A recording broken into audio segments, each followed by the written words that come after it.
Anda sedang mendengarkan suara profetis dari para nabi, hambanya John Patrice Vanggidai, Penatua Jemaat Future Life Community Kupang. Dengarkanlah dan lakukanlah perintah Tuhan melalui para nabi, maka engkau akan berhasil. Selamat mendengarkan. Ambil Alkitab saudara bersama-sama saya. Kita katakan apa yang kita percayai tentang Alkitab kita. Haleluya. Amen. Amen. Bukan HP, tapi Alkitab manual saudara. Puji Tuhan. Haleluya.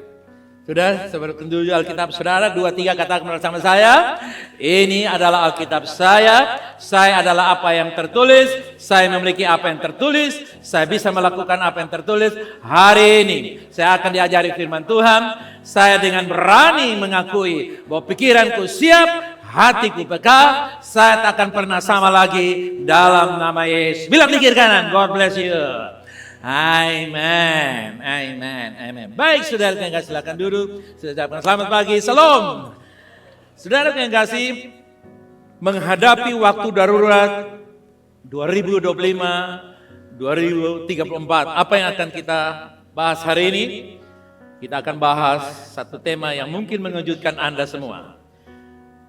Temanya bilang apa saudara?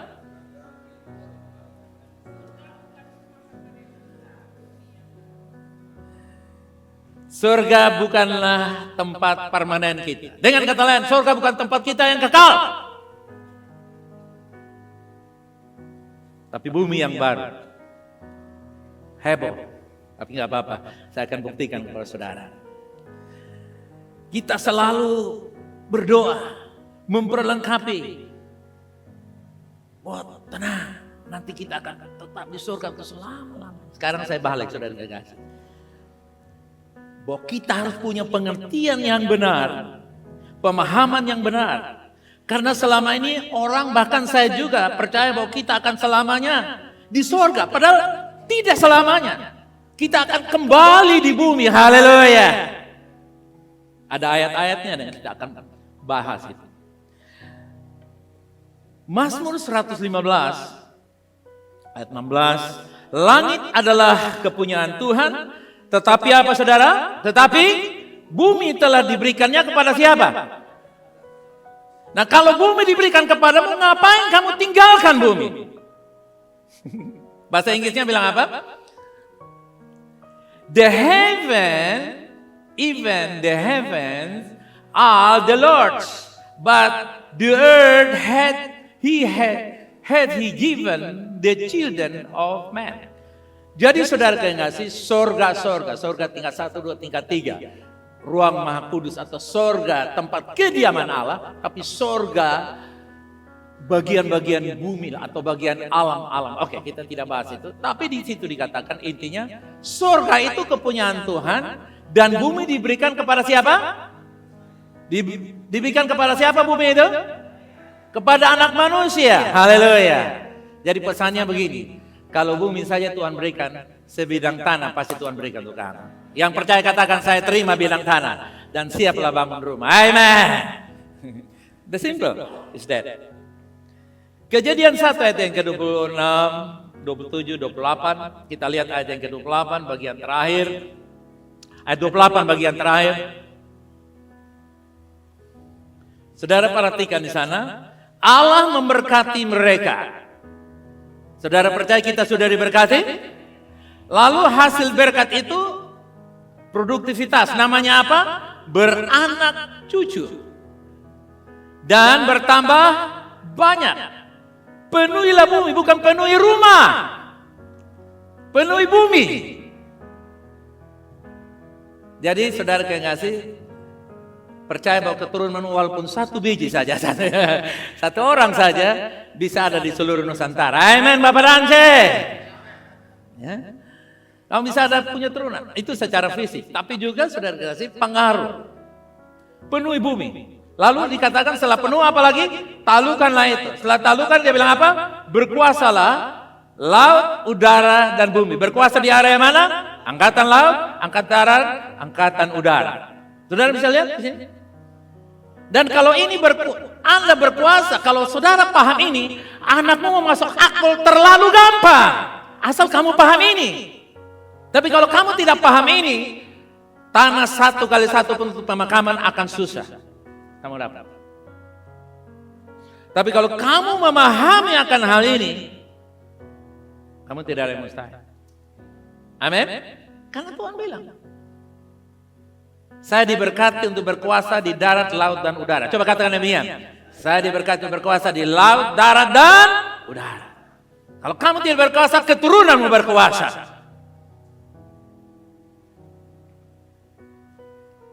Sehingga ada produktivitas yang kita hasilkan.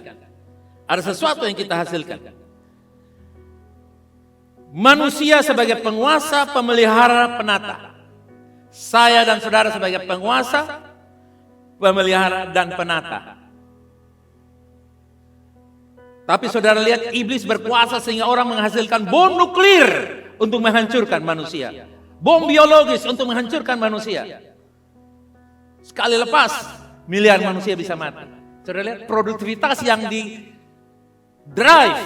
dimotivasi oleh dendam, jengkel, dan marah. Marah kepada Israel, tapi dia bikin bom untuk membunuh 5 benua. Bayangkan saudara kasih.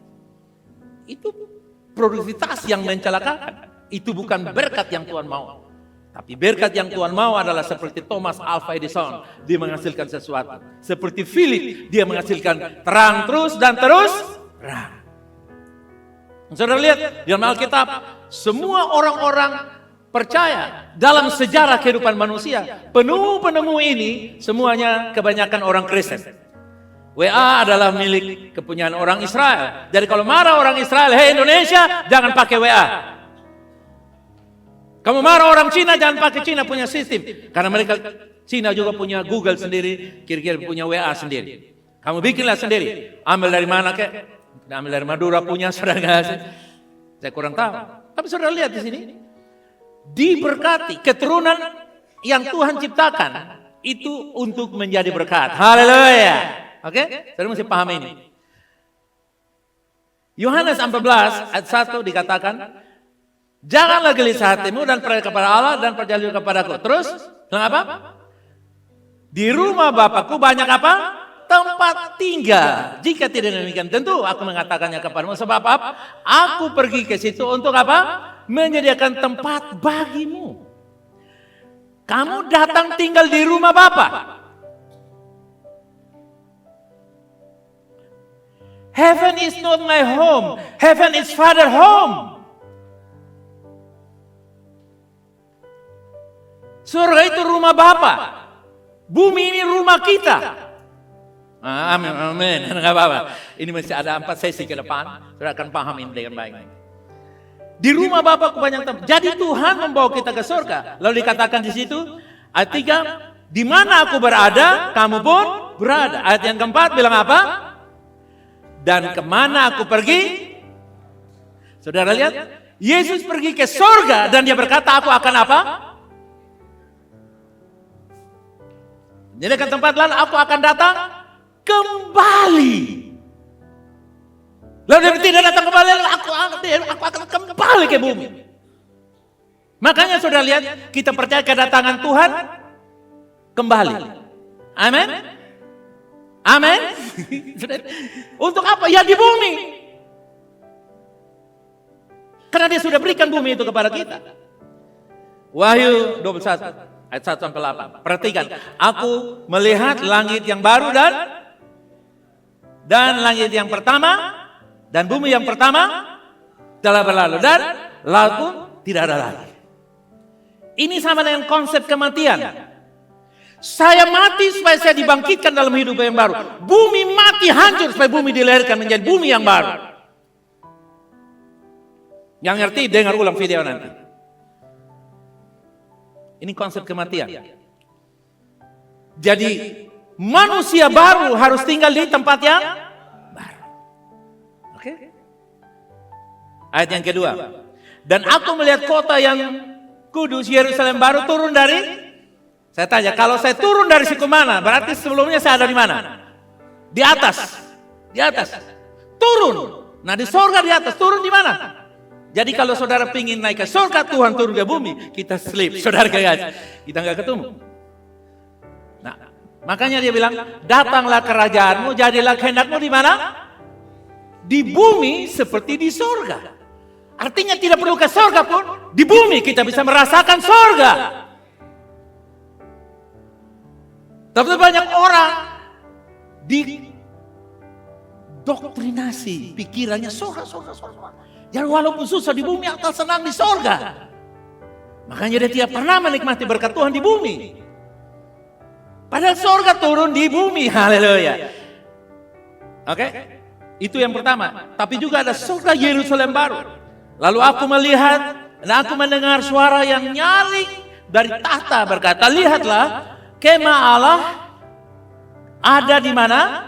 Tengah-tengah manusia, dan ia akan bersama-sama dengan mereka. Mereka menjadi umatnya, dan Tuhan turun tinggal di kita, bukan kita yang tinggal di Tuhan di sorga. Jelas ayat ini, gak pakai penafsiran, pemahaman aja. Tuhan turun tengah-tengah kita, kita jadi umat Tuhan, Tuhan jadi umat kita, jadi umat Tuhan, Tuhan jadi Allah kita. Selesai. Tapi saudara kasih, kita tidak diajarkan ini dengan detail sehingga konsep kita salah. Kalau Anda salah paham, salah mengerti, hasilnya juga salah. Oke? Seperti ini resep. Ibu-ibu mengerti bukan? Kalau resepnya dia bilang terigu duluan, kalau kamu kasih telur duluan pasti kacau. Iya kan? Nah, konsep ini Anda mesti mengerti. Ini resep. Bagaimana kita menikmati yang terbaik yang Tuhan siapkan bagi kita. Amen. 5. Lah ia yang duduk di atas tahta itu berkata, lihat, aku menjadikan segala sesuatu orang baru dan bumi yang baru. Dan firman-Nya, tuliskanlah, karena segala perkataan ini adalah apa? Tuliskan itu artinya apa? Ajarkan dan khotbahkan. Tapi berapa banyak mimbar, termasuk saya sendiri, dan mulai hari ini saya akan wartakan ini. Mimbar tidak pernah wartakan ini. Mimbar wartakan yang lain yang Tuhan tidak bermaksud. Sehingga konsepnya salah. Salah resep, salah hasil. Walaupun promosinya benar. Ayat yang ke-6. Firman-Nya lagi kepadaku, semuanya ini telah terjadi, aku adalah Alfa dan Omega, yang awal dan yang akhir. Orang yang haus akan kuberi minum dengan cuma-cuma dari mata air kehidupan. Artinya apa? Kalau semakin kita rindu mengetahui Tuhan, Tuhan akan wujudkan itu kepada kita. Barang siapa menang, sama-sama ayat yang berikut. Barang siapa menang, ia akan memperoleh semuanya ini. Aku akan menjadi Allahnya. Dengan kata lain, yang menanglah yang akan berkuasa mengatur bumi yang baru yang Tuhan berikan kepada kita. Sorga yang turun di bumi ini. Ayat yang ke-8, tetapi orang-orang penakut, orang-orang tidak percaya, orang-orang keji, orang-orang pembunuh, orang-orang sundal, tukang-tukang sihir, penyembah berhala, dan semua pendusta, mereka akan mendapat bagian dalam lautan yang menyala-nyala. Wow. Oleh api dan belerang, inilah kematian kedua. Jelas. Sekarang kita lompat di Wahyu 21. Ayat 22, perhatikan baik-baik. Dan aku tidak melihat bait suci di dalamnya, sebab Allah Tuhan yang Maha Esa adalah bait suci, demikian juga anak domba itu. Dan kota itu tidak memerlukan matahari dan bulan untuk menyinarinya. Baca bersama saya. Sebab kemuliaan Allah meneranginya, dan anak domba itu adalah PLN-nya, saudara, kepala lampunya. Amen. Lihat, dahsyat bukan? Ini kota seperti apa? Sulit untuk kita bayangkan. Tapi ini firman Allah, Tuhan janjikan kepada kita. Dia turun di tengah-tengah. Dan perhatikan ayat selanjutnya 24. Dan bangsa-bangsa akan berjalan di dalam cahaya, dan raja-raja di bumi membawa kekayaan kepadanya. Wow. Anda bisa bayangkan ayatnya yang kayak berikut. 25. Dan pintu-pintu gerbang tidak akan ditutup pada siang hari, sebab malam tidak ada lagi di sana. Perang dulu, saudara guys. Ayatnya yang 26. Dan kekayaan dan hormat bangsa-bangsa akan dibawa kepadanya. Ini ayat 27 luar biasa. Sama-sama kita baca. Tetapi tidak akan masuk ke dalamnya sesuatu yang najis atau orang yang melakukan kekejian atau dusta.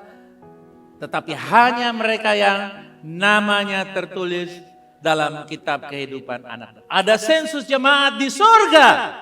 Kalau di sorga saya sensus jemaat, apalagi kita di bumi. Jadi no comment lah.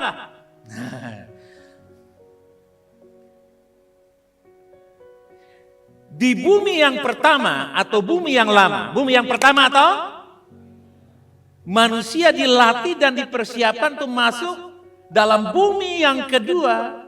Yaitu apa? Yerusalem baru yang berarti ada di mana? Ada di mana? Di bumi. Come down from heaven to earth. Dia turun dari surga ke bumi. Nah, jadi orang-orang kudus memerintah bersama dengan Kristus di bumi yang baru atau bumi yang kedua. Oke? Yang tidak ada lagi matahari, tapi Tuhan menjadi lampu di sana. Tuhan menjadi penerang abadi di sana. Kita lihat ayat yang Wahyu pasal 5 ayat 10. Dan engkau telah membuat mereka menjadi suatu kerajaan dan menjadi imam-imam bagi Allah kita. Baca yang kuning. Mereka akan memerintah di sorga. Di mana? Di bumi. Oke. Saudara mesti connecting ini saudara, supaya doa kita benar. Supaya kita memberikan kata sambutan di orang mati jelas, saudara. Saudara-saudara kekasih, kita akan kebumikan saudaraku ini hanya untuk sementara, karena nanti akan bangkit kembali ke bumi lagi. Nanti semua orang akan, mereka tidak tahu. Nah, saudara kirim video ini untuk mereka, saudara.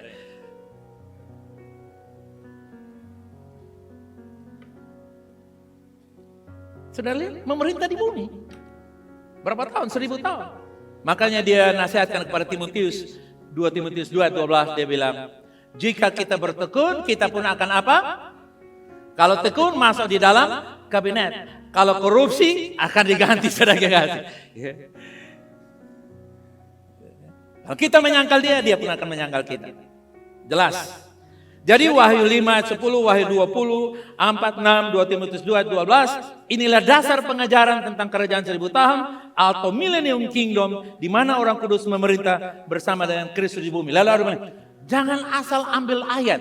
Saya mau tanya saudara, seorang profesor doktor sekalipun kalau dia mengajar mahasiswanya, dia tidak akan pernah kupas dari awal sampai akhir. Silakan tanya Pak Dokter. Dia akan omong singkat, padat dan jelas. Yang sisa mahasiswa harus belajar sendiri, tulis tesis sendiri, karangan sendiri. Tapi dasarnya sang profesor telah meletakkannya. Tuhan sudah meletakkan dasar kepada kita. Kita membangun di atas tahap demi tahap. Amen. Anda bayangkan kalau tiap hari saya khotbah atau tiap minggu saya khotbah dari kajian sampai Wahyu. Saudara akan pulang. Tidak akan pulang, bukan? Jadi kalau kita ambil ayat-ayat, haruslah begitu. Hanya mereka yang tidak percaya, yang tidak setuju, yang bilang asal ambil ayat. Seperti kamu di rumah makan sekali 20 kilo, bukan? Karena kamu kaya kan? Tidak. Kamu makan sesuai dengan kebutuhan kamu. Haleluya. Nah, umat Tuhan, pemahaman ini harus dibukakan kembali. Minggu depan kita sambung ini lagi. Sekarang kita lihat 6 hal yang dimiliki oleh mereka yang akan memerintah sebagai raja di bumi. Raja-raja katakan. Saudara yang kasih, kita dijadikan raja. Katakan, saya dijadikan raja oleh Yesus. Come on. Kasih tahu di kanan atau kiri, kamu dijadikan raja oleh Yesus. Nah, He has made us to be priests and kings. Dia yang menjadikan kita raja dan imam. Jadi walaupun perasaan kita, pikiran kita, setan dan iblis dunia bilang kita melebihi, sombong angkuh, no problem, don't care. Jangan pusing dengan mereka, gak ada masalah. Karena kita justru bermasalah kalau kita tidak percaya apa yang Tuhan buat untuk kita. Amen. Yang pertama, latihan kepemimpinan rohani dimulai dari kapan, saudara? Sekarang, wah, berarti saya mesti jadi ketua sinode, ketua BPD. No. Saya mesti jadi ketua gemit mungkin. No. Kepemimpinan rohani itu dimulai dari diri kita. Saya memimpin rohani saya. Katakan demikian. Come on. Yes. Saya memimpin rohani saya. Saya menjadi pemimpin rohani saya. Lukas 16 ayat 10 dikatakan, siapa setia dalam perkara kecil? Siapa setia dalam perkara kecil? Toh, saudara mesti bicara. Siapa setia yang perkara kecil? Saya ajar cucu saya. Waktu dia makan habis nasi goreng, masih tersisa di pinggir-pinggir dia mau cuci. Saya bilang, JP, kamu harus makan itu kasih bersih. Yang pertama itu berkat Tuhan. Yang kedua, itu padi jadi nasi goreng. Itu pekerjaan yang berat sekali. Lu mau makan atau tidak? Dia diam-diam. Oke, sekarang pop makan untuk kamu. Di pinggir tempat cuci piring saya kumpulkan nasi goreng yang sisa dari dia saya makan. Lalu saya bilang, JP, kalau kamu setia dari perkara yang kecil, kamu akan setia dari perkara. Kalau setia kumpulkan dari makanan yang sisa itu makanan, kamu akan setia dalam perkara besar. Lu mau setia? Dia bilang, saya mau. Haleluya. Saudara kasih, kita mendidik. Tidak otomatis jadi. Kita harus memberikan pengertian kepada mereka. Nah Tuhan bilang, kalau kamu setia hal yang kecil. Yang kecil itu apa? Mungkin asar. Yang kecil apa? Mungkin masak. Yang kecil itu mengalap, siapkan anggur perjamuan. Yang kecil itu apa? Mungkin siapkan air minum. Yang kecil itu apa? Mungkin kasih bersih gereja. Yang kecil itu apa? Membantu orang lain, menginjil, atau bersaksi, atau menjadi bagian dari pelayanan SPK dan berbagai hal yang kecil. Itu adalah pelatihan. Saya dilatih melalui hal-hal kecil. Bisa katakan bersama saya, kamu? Saudara lihat. Pernah orang kesalahan kirim dana miliar rupiah. Gara-gara di atas oto dia mau kirim uang online pakai bank. Begitu dia ada lampu merah dia tarik, maksudnya tarik rem. Sentuh karena sen. Miliaran rupiah melayang. Gara-gara sentuh barang kecil. Di dalam hal yang kecil ada hal yang besar. Yang mengerti katakan. Jadi jangan pernah anggap enteng hal yang kecil. Karena Tuhan saja memakai hal yang kecil. Kalau Anda membiarkan hal kecil terlewat. Dengan kata lain kamu bilang, Tuhan belajar dari saya.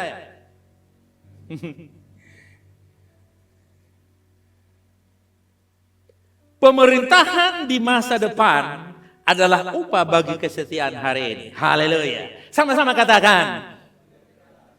Yes. Yes. Melalui gereja, komunitas orang percaya yang terikat janji, kita dipanggil untuk taat setia, bertanggung jawab dalam hal kecil, dalam keluarga, pekerjaan, pelayanan yang Tuhan berikan kepada kita. Kita dipanggil. Anda tidak sekedar datang gereja pulang sama gue. Never. Anda datang ke gereja untuk bertanggung jawab. Sudah mesti tahu ini. Anda ada di dalam rumahmu. Saya tanya kepada John Dede, saya tanya kepada Pete. Apakah anakmu menjadi anak yang gampang di rumah? Biarkan saja air jalan, lalu sudah air jalan 24 jam, baru dia bilang, Papa, beta lupa kasih mati air. Maklum dalam kurung anak papa toh. Lalu kamu bilang apa? Kalau saya kirim falungku. Lu tunggu, lu pulang, lu dapat ini. Kenapa? Karena dia bukan anak gampang. Pembantu saja kita disiplin, apalagi anak kita sendiri. Jadi saudara yang pernah anggap enteng bahwa ini anak saya, ini kan rumah saya, jadi saya justru dalam rumahmu, kamu harus bertanggung jawab. Amen. Nah dalam gereja itu seperti itu. Tidak ada orang yang freelance dalam gereja. Dalam politik Anda boleh freelance. Tapi di dalam gereja Anda harus terikat dan bertanggung jawab. Itulah kebenaran yang akan membawa Anda bisa bertahan dalam kesukaran dan keluar lebih dari orang-orang menang yang bisa memerintah bersama Kristus. Yang kedua, hidup kudus sebagai syarat kerajaan. Umat Tuhan, Wahyu pasal 2 ayat yang ke-6, berbahagialah ia dan kuduslah ia yang mendapat bagian dalam kebangkitan pertama itu, kematian yang kedua tidak berkuasa lagi atas mereka. Tetapi mereka akan menjadi apa? Imam-imam Allah dan Kristus. Dan mereka akan memerintah sebagai raja bersama-sama dengan dia 1000 tahun lamanya. Saudara yang kasih, lihat. Saudara perhatikan sini. Kita disuruh di situ dikatakan bahwa memerintah bersama dengan Kristus. Saat kita memerintah bersama dengan Kristus, dimulai dari situ dikatakan, perhatikan bahwa dia bilang, berbahagialah dan kuduslah ia. Kudus yang dimaksudkan ini, coba kita lihat gambar di depan ini. Lihat. Itu gambar, anggap ganti orangnya saudara sendiri. Itu gambaran orang dimandikan di dalam darah Yesus. Bukan percikan. Tapi dikatakan the shedding blood. Artinya apa? Darah yang tertumpah. Saya tanya, kalau sesuatu yang tumpah, itu banyak atau sedikit? Banyak. The shedding, tumpahan. Tumpahan darah Yesus. Begitu kita menjadi percaya, saat itu sampai Tuhan datang kembali, Tuhan mengambil kita, kita mendapatkan kucuran darah Yesus yang non-stop. Anda bisa tidur, tapi darah Yesus tidak pernah berhenti berkuasa. Sudah lihat ini, the power of the blood of Jesus yang sangat-sangat hebat. Kuasa darah Yesus yang dia seperti the fountain of the blood of Jesus pouring upon our life. Jadi mata air atau pancuran darah Yesus. Anda bisa bayangkan, kamu mandi di bawah pancuran darah Yesus. Karena itu jangan pernah anggap enteng kekudusan kita. Saya kudus karena saya dialiri oleh darah Yesus non-stop. Konsep ini akan membuat hati nurani kita bersih untuk kita bisa memilih bertobat, memilih mengampuni, memilih kebenaran, memilih komitmen. Haleluya. Kenapa? Karena darah kita senantiasa bersih. Maksudnya hati kita senantiasa bersih. Kalau kamu punya kertas yang putih, kamu bebas menulis, bukan? Demikian pula karena hati kita senantiasa dibersihkan dengan darah Yesus, maka kita bebas memilih kebenaran, melakukan kebenaran, walaupun itu berat. Walaupun itu apa saudara? Berat. Walaupun itu sukar, melalui jalan yang sempit, penyangkalan diri, dan kedagingan kita. Umat Tuhan, status hukum kita dikuduskan dan telah disempurnakan dalam darah Yesus untuk berapa lama? Kemudian yang berikut ada status realita. Realita kita sehari-hari yaitu kita sedang diproses atau diukur atau disamakan dengan serupa Kristus. Ya.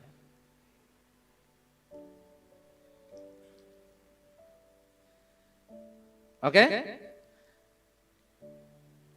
Sekali lagi, realita sehari-harinya kita dalam proses. Kita lihat contoh kepompong itu. Itu kepompong bukan? Sudah lihat? Kupu-kupu berasal, atau kita selalu bilang kupu-kupu yang indah. Betul kan? The beautiful butterfly. Kupu-kupu yang indah. Kupu-kupu yang indah berasal dari atau diproses melalui apa? Kepompong yang busuk.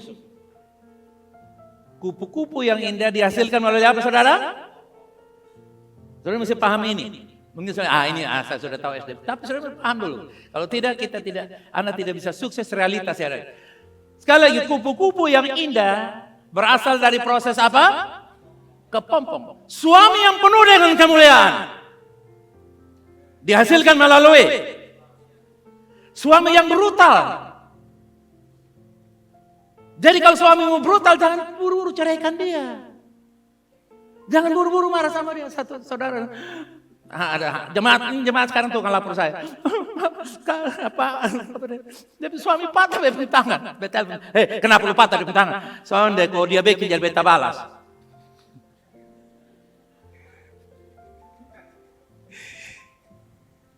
Besok bisa pukul kan beta ada bawa otot jadi beta patah sendiri.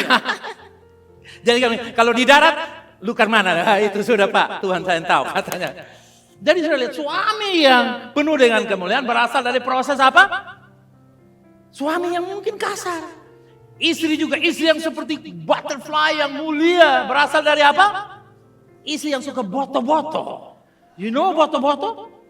Kau bawa otot tapi bel jangan pernah over kiri kanan. Lalu saudara lompat dari otot naik, lu bawa sudah penonton belakang. Lalu jemaat foto viralkan di Facebook. Lihat itu John Fangida Messi jadi apa di sana?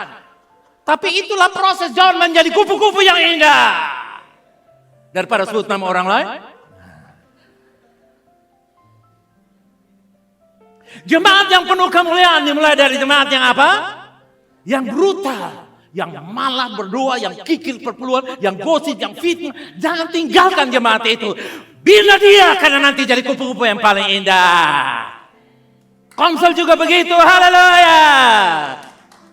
Itu prinsipnya saudara kasih. Jadi bilang begini, menurut hukum saya sempurna. Katakan, Tapi kenyataannya belum.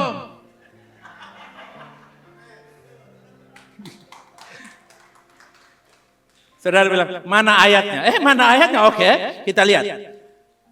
Wahyu. Kemudian diberikanlah kepadaku sebatang bulu. Bulu itu sama dengan Kristus, oke? Saudara mesti tahu itu, paham. Ini nubuat ya, saudara mesti paham. Bulu itu artinya apa? Karena Kristus sama dengan bulu yang terkulai. Yesaya berkata, oke? Jadi saya baca begini. Kemudian diberikan sebatang bulu atau Kristus diberikan seperti tongkat. Jadi Kristus seperti tongkat pengukur dengan kata yang berikut. Bangunlah dan ukurlah bait suci Allah dan mezbah dan mereka yang berada di dalamnya. Jadi Kristus menjadi ukuran. Bilang kiri kanan, kamu serupa Kristus. Bilang kepada saya dulu.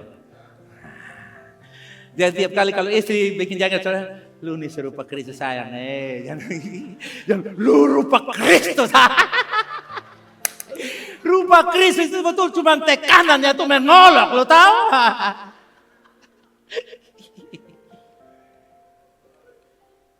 Oke, baca ayat terus dulu, kakak. Come on.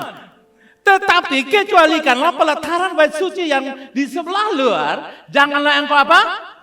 Karena ia telah diberikan kepada bangsa-bangsa lain dan mereka akan menginjak-injak kota suci atau orang-orang yang di luar itu berapa lama? Atau 3,5 tahun. Nah, jangan percaya antikristus 7 tahun, hanya 3,5 tahun saja. Cuman selama ini kita hotel yang berapa tahun?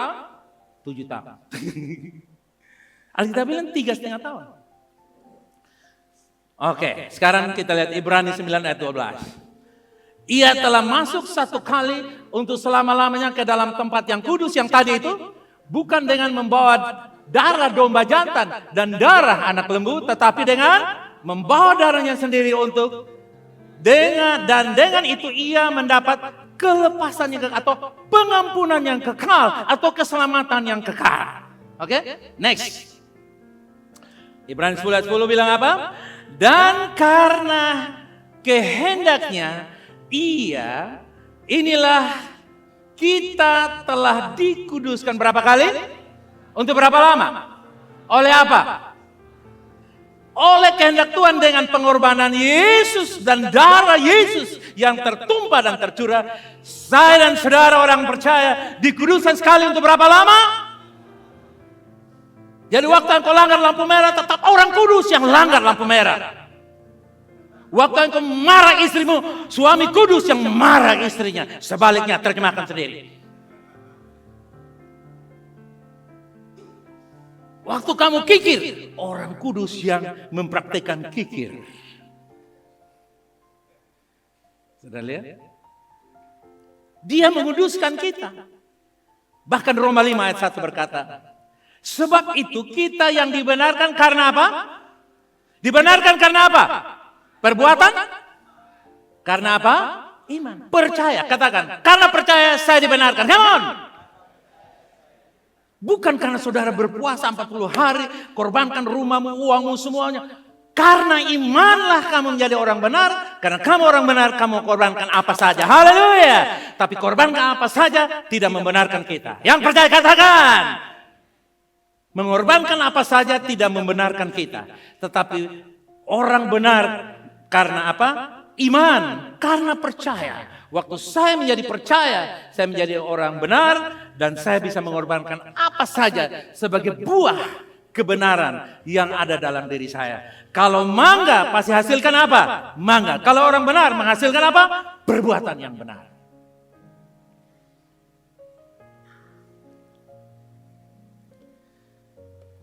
Karena itu saudara terkasih, konsep hukum kebenaran yaitu saya dikuduskan dan menjadi serupa dengan Kristus.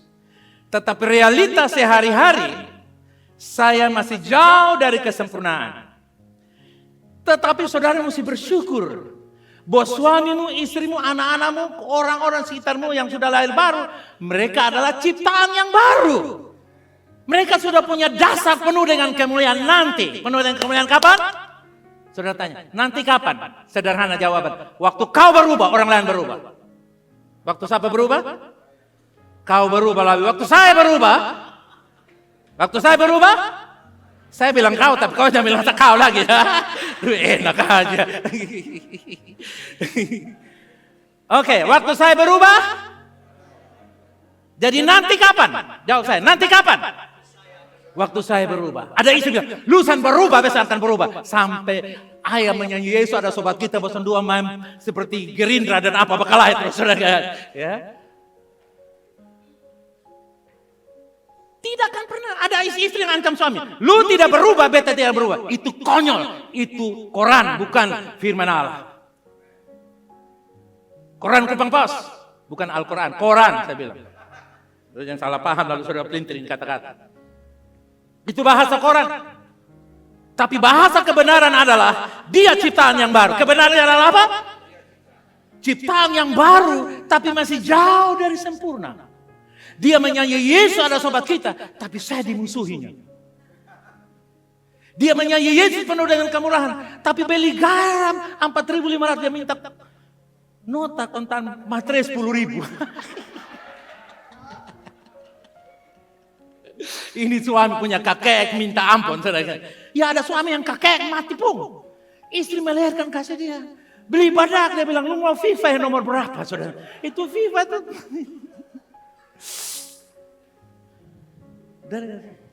Ini realita. Saudara kan enggak? Realita sehari ini banyak membuat kita kecewa. Betul atau tidak? Jujur. Berapa banyak orang pindah gereja gara-gara pendetanya belum sempurna. Dia cari yang sempurna. Begitu dia dapat yang sempurna seperti susu putih, dia seperti nila setitik. Begitu dia masuk semua jemaat rasa, loh kok kita rasa seperti apa nih? Oh ternyata ada orang tidak sempurna masuk di gereja ini sempurna. Makanya kalau kamu pindah gereja, kamu akan membawa masalah bagi gereja itu. Percayalah. Contoh, coba ke saudara operasi telinga, mau kasih di telinga orang lain. Orang lain bilang apa? Maaf, besok ada telinga. Betul? Karena kamu ditempatkan dalam tubuh Kristus, itu dalam urapan Roh Kudus. Siapa bisa operasi Roh Kudus? Saya tanya saudara. Nabi siapa yang bisa revisi keputusan Roh Kudus? Nggak ada. Hanya emosi jengkel sesaatlah yang bisa mempermainkan Roh Kudus. Bilang kiri kanan, emosi rasa-rasa. Kalau tidak, lu macam-macam ceraikan. Lu enak cerai. Lu mau cerai, undang semua orang yang kamu datang, tanda tangan baru kamu ceraikan. Gak bisa lu undang nikah semua orang datang baru cerai, lu bikin sendiri kamar sendiri. Enak lah. Kamu harus bisa hadapi realita. Bilang kiri kanan, hadapi realita, jangan takut. Kasih tahu di kanan yang begitu. Kalau suami tegur saudara, iya pak, terus lanjut, gas. Kalau menyala apa gas, jangan menyala, menyala terbakar, saudara. Kalau istri kan, saudara, kan istri itu, kan dia omong, pak, begini, jumur tuh, CD, HDMH, begini, weh, saudara, dia bilang, parental beta, mati aja. Ini kenyataan, ini apa?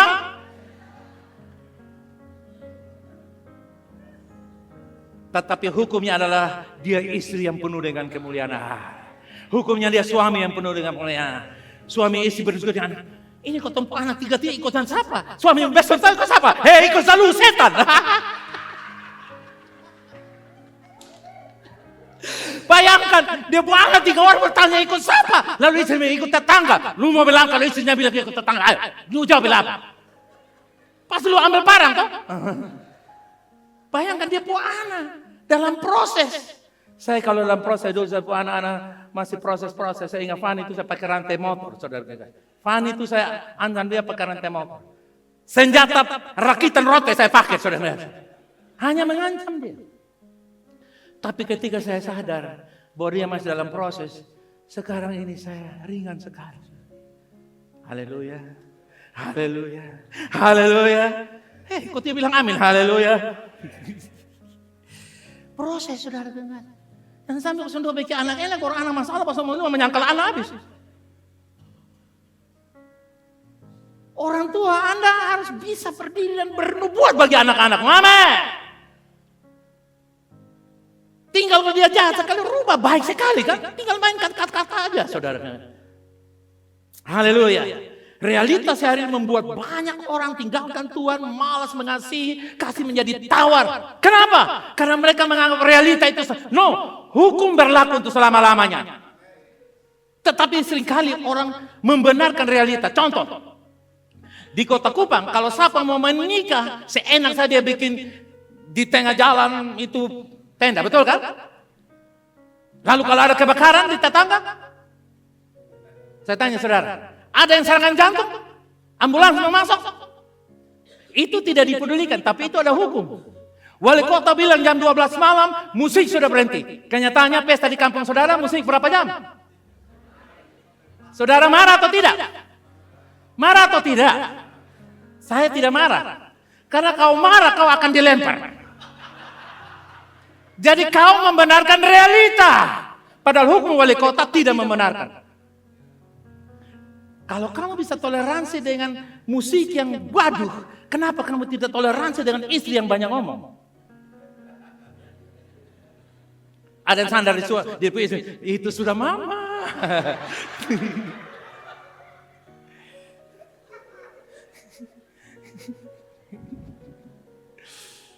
Bilang kiri kanan, lu pilih realita atau percaya pada hukum Allah? Kasih tahu di kiri kanan.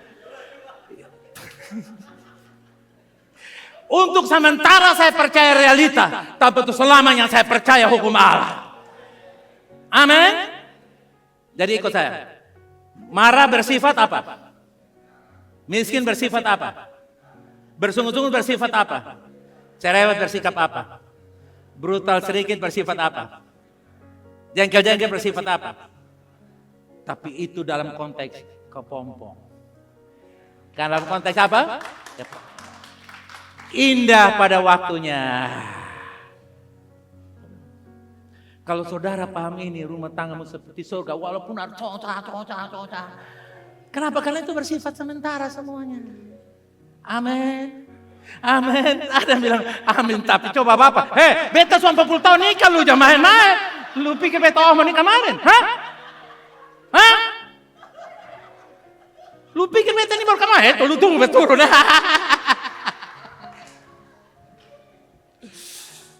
Saya ini enjoy, saudara kenal.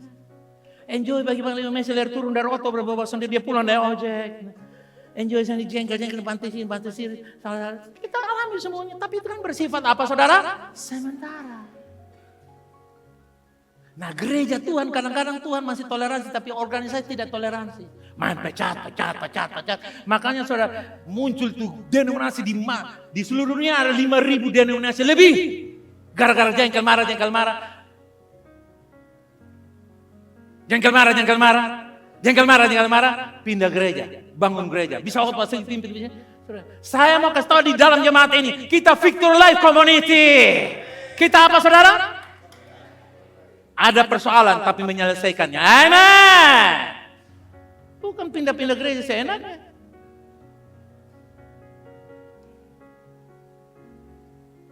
Yang ketiga, bilang kiri kanan. Usir setan mulai dari sekarang. Setan yang ganggu rumah tangga saudara. Setan yang ganggu bisnis saudara. Setan yang ganggu pelayanan saudara. Hidup saudara. Anak-anak punya pendidikan kesehatan. Usir. Lukas 10 ayat 19. Baca bersama saya. 2, 3. Aku telah memberikan kuasa kepada. Katakan saya menerima kuasa. Come on. Yes. Gunakan itu. Aku diberikan kuasa. Untuk apa? Demonstrasikan. Usir. Nah saudara enggak sih? Dia bilang, aku telah memberikan kamu kuasa. Kamu tuh siapa? Orang percaya. Bukan pendeta teologi yang punya gelar seabrak-abrak. Bukan hamba Tuhan yang punya karunia usir setan, bukan. Setiap orang percaya diberi kuasa untuk usir setan. Amin. Bilang di kiri kanan, kamu punya kuasa usir setan. Come on. Jadi saudara tidak, kalau ada gangguan, saudara, kalau kamu tinggal di gangguan, kamu diganggu terus oleh guan, saudara kasih. Kamu usir guan dengan kuasa Allah. Tinggal gang damai sejahtera, lorong sukacita. Haleluya. Kadang-kadang saudara kita diganggu oleh saya tidak bisa tidur, sakit, penyakit, tunggu pendeta datang. Pendeta tidak datang, pendeta apa kau soalnya punya hati gembala. Padahal Tuhan izinkan. Saudara pernah tahu Tuhan Yesus pernah lambat datang sampai Lazarus mati bau busuk. Yesus tidak punya hati. Yesus bilang, lu bilang apa? Lu bilang apa? Lu sana tahu apa yang maksud? Lu omong-omong sembarangan. Kadang-kadang Tuhan izinkan peristiwa tertentu yang mungkin orang tertentu yang harusnya kita percaya dia bisa, tapi dia tidak bisa, supaya dalam dirimu ada kuasa Allah yang nyata. Saya ingat satu ibu, saudara kekasih, ini orang mau beranda rumah sakit susah, dokter semua bingung. Dia ingat, ini ibu belum pergi gereja, tapi dia tinggal di kerja, dia basah roh, saudara. Begitu ini ibu susah melahirkan, dia masuk, berat tiba-tiba orang melahirkan. Lihat, dia bukan jemaat, tetangga jemaat punya kuasa. Lihat, dia bukan jemaat, tapi apa saudara? Dia punya anak yang pendeta, tapi dia beri kuasa, saudara. Saudara lihat, ini real. Ini kenyataan. Haleluya, amen. Yang berikut, cepat. Pengharapan yang menguatkan di tengah penderitaan. Kita akan lewati berbagai macam penderitaan. Antikrisis kita hadapi kesukaran. Tapi saya ingat, Tuhan memelihara kita. Amen. 2 Timotius 2 ayat 12 tadi sudah. Yang kelima, orientasi pada kekekalan, bukan dunia fana. Saudara, ini sangat penting. Perhatikan. Wahyu 5 ayat yang ke-10 menegaskan kita akan menjadi imam dan raja bersama dengan Kristus. Artinya, saudara kita akan lewati. Makanya jangan sekedar jadi jemaat, tapi jadilah raja dan imam. Amin. Jangan apalagi kaum awam. No. Kaum awam itu penghinaan akan penebusan Allah. Ada gereja atau ada pemahaman yang menerangkan kamu di luar kamu profesor doktor, di luar kamu ilmuwan, di rumah kamu teknokrat, di luar politisi hebat, dokter hebat. Tapi begitu kamu datang dalam gereja, kamu kaum awam dengan kata lain, kaum bodoh. Makanya mereka prestasi di luar. Di dalam gereja mereka tidak bikin apa-apa. Tapi sekarang kita balik. Di dalam gereja, kumpulan orang-orang yang menjadi berkat di dunia. Haleluya. Nah, siapkan diri saudara dengan model seperti itu. Jangan terpukul dengan apa? Sandang, pangan, papan. Sekarang ini orang bergumul dapat makanan, dapat pakaian, dapat keuangan. Berat, memang berat. Tapi jangan sampai gara-gara sandang, pangan, papan, makan minum sehari-hari, kamu meninggalkan panggilan Tuhan. Saya mau kasih tahu, Anda tidak akan pernah mati kelaparan karena Tuhan menjadikan kita adalah gembalanya. Kalau dia adalah gembala kita dan kita gembalaannya, percaya, tidak akan ada domba yang mati lapar. Tuhan memelihara kita. Saya setuju bahwa memang sekarang tekanan banyak. Krisis ekonomi, segala macam. Tapi saya lebih percaya firman Allah. Haleluya. Karena itu saudara kekasih, fokus kepada hal yang kekal. Melayani Tuhan, komitmen, lakukan panggilan pelayananmu dengan setia. Masuk di sana. Kalau kamu gagal dalam caleg, gagal dalam pemilihan kepala daerah, gagal dalam posisi di kantor saudara sementara kamu mau pensiun. Jangan kecewa. Kamu akan memerintah bersama 1000 tahun. 200 kali pemilu. Amin. Bilang kiri kanan, tetap tekun. Kasih tahu kiri kanan, tetap tekun. Tetap tekun. Tawakal. Terus menyala. Jangan saudara kendor. Dan yang terakhir. Ini dia. Apa yang terakhir? Ya, membangun dasar rohani yang kokoh. Melalui apa? Melalui apa saudara kekasih? Melalui apa saudara? Doa. Tetaplah. Kenapa tetaplah berdoa? Karena doa itu adalah fondasi. Saya tanya saudara karena kaya jadi rombak fondasi rumahmu tiap hari. Bisa? Kamu punya tabungan 200 triliun. Jadi tiap hari bongkar rumah punya dasar. Kamu tidak akan pernah nikmati uangmu yang banyak. Kenapa? Karena bongkar dasar terus. Jadi kalau orang Kristen tidak berdoa, dia seperti orang kaya yang terus bongkar rumahnya. Kan dia merasa dia hebat. Jadi dia bongkar rumah aja. Bangun fondasi, bongkar rumah, bangun fondasi. Dia tidak akan pernah nikmati. Enjoy life. Nah sama, kalau Anda tidak tetap berdoa, Anda tidak menikmati kehidupan rohani. Percayalah. Kenapa Paulus bilang, pray always. Selalu berdoa. Karena doa adalah fondasi. Doa adalah apa saudara? Fondasi. Jadi jaga fondasi. Haleluya. Tetaplah berdoa. Itu konsepnya yang benar. Kemudian ketaatan kepada firman dalam Lukas pasal 6 ayat 47 sampai 48. Bagaimana membangun rumah di atas batu. Firman Allah. Saudara, perhatikan ini sebelum saya tutup. Firman yang kamu renungkan setiap hari itu adalah tuntunan Tuhan bagi saudara. Apa yang saya katakan?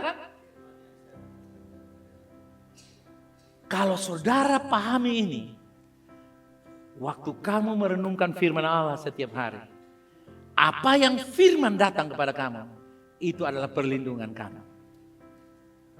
Kamu dijagai dengan firman yang kamu renungkan tiap hari. Tetaplah berdoa dan renungkanlah firman. Apa saya katakan?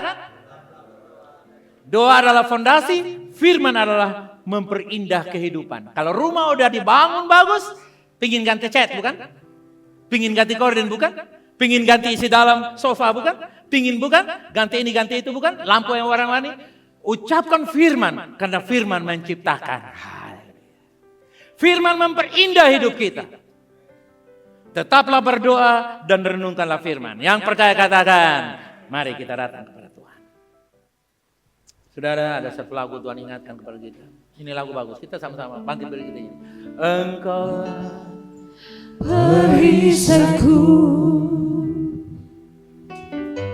sahabat pada hidup menetap. Ini adalah doa kita, saudara. Ini adalah doa kita merekodi firman Allah.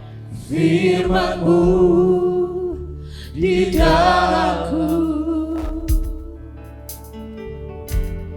tenangkan jiwaku, tak berdiri di tengah badai, dalam kekuatan yang Kau berikan, sampai kapanpun ku kan bertahan. Ya, ini doa kita kepadamu ya Bapa. Karena Yesus selalu menopang. Ya, Dia penopang hidup kita. Oh, mari katakan, Engkaulah perisai dalam hidupku. Mari semua katakan. Engkaulah perisaiku, saat pada hidup menerpaku. Firman-Mu di dalamku, terangkan jiwaku, bukan berdiri di tengah badai, dalam kegelapan yang Kau berikan, sampai kapanpun ku kan bertahan, karena Yesus selalu menopang. Bukan berdiri. Bukan berdiri di tengah badai. Ini doa kami Tuhan kepadamu. Respon kami kepada firman kebenaran yang kami dengar saat ini. Sampai kapanpun bukan bertahan, karena Yesus selalu menopang hidupku. Saudara, realita dalam proses itu seperti badai.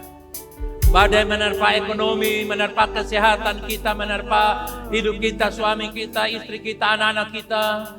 Badai menerpa bisnis kita, pelayanan kita. Tapi kita tetap berdiri teguh, haleluya. Karena Yesus tidak akan pernah membiarkan kita bangkrut dan hancur. Dia memegang kita dengan tangan kanan kemenangannya. Tangan yang memulihkan kita. Tangan yang memberikan pengharapan. Tangan pengharapan. The hand of hope of Jesus Christ is holding you and me.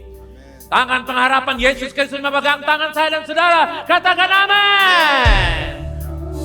Salam 2, 3 katakan begini. Yesus penopang hidupmu. Bilang 2, 3 orang katakan. Yesus penopang hidup kita. Amin. Amin.